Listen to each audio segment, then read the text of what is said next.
আসসালামু আলাইকুম ওয়া রাহমাতুল্লাহি ওয়া বারাকাতুহু। প্রিয় আমার ফেসবুক প্ল্যাটফর্মের দিনী ভাই ও বোনেরা এবং দেশ এবং দেশের বাইরে প্রবাসী ভাই ও বোনেরা, আপনারা কেমন আছেন? আলহামদুলিল্লাহ, আমি ভালো আছি। আমি একটা কথা বলতে চাই, ক্ষমার দৃষ্টিতে দেখবেন। সেটা হলো, আমার মনে খুব বেশ কিছুদিন ধরে নাড়া দিচ্ছে কথাটা, আমি প্ল্যাটফর্মে এসে বলবো। আলহামদুলিল্লাহ, আজকে বলার মতো আল্লাহ পাক তৌফিক দিয়েছেন। আমি যেটা বলতে চাচ্ছি যে আমরা মুসলিম, আমরা মুসলমান। আর মুসলমান নামাজ যদি আদায় না করি তাহলে মুসলমানত্ব থাকে না।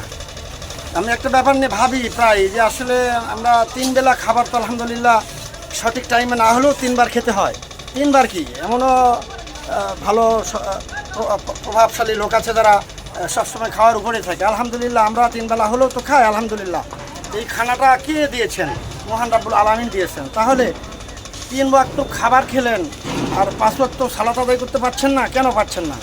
আল্লাহর প্রতি বিশ্বাস আস্থা রাখেন, আল্লাহর প্রতি বিশ্বাস রাখুন যে উনি সব কিছু, উনি আপনাকে আমাকে পাঠিয়েছেন তার ইবাদত করার জন্য। আলহামদুলিল্লাহ, এতদিন করিনি, এখন করবেন। আস্তে আস্তে চেষ্টা করুন। শুধু জুম্মার দিন আসলেই আপনারা দৌড় দিচ্ছেন নামাজ কি সপ্তাহে একদিন?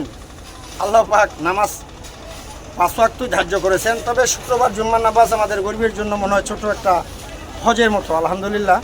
তো যাই হোক, আমি এটুকুই বলবো, আমার প্রিয় ফেসবুক প্ল্যাটফর্মের দিনী ভাই বোনেরা এবং প্রবাসের দিনী ভাই বোনেরা, আপনারা মন্দ কিছুকে বর্জন করুন আর ভালো কিছুকে অর্জন করুন।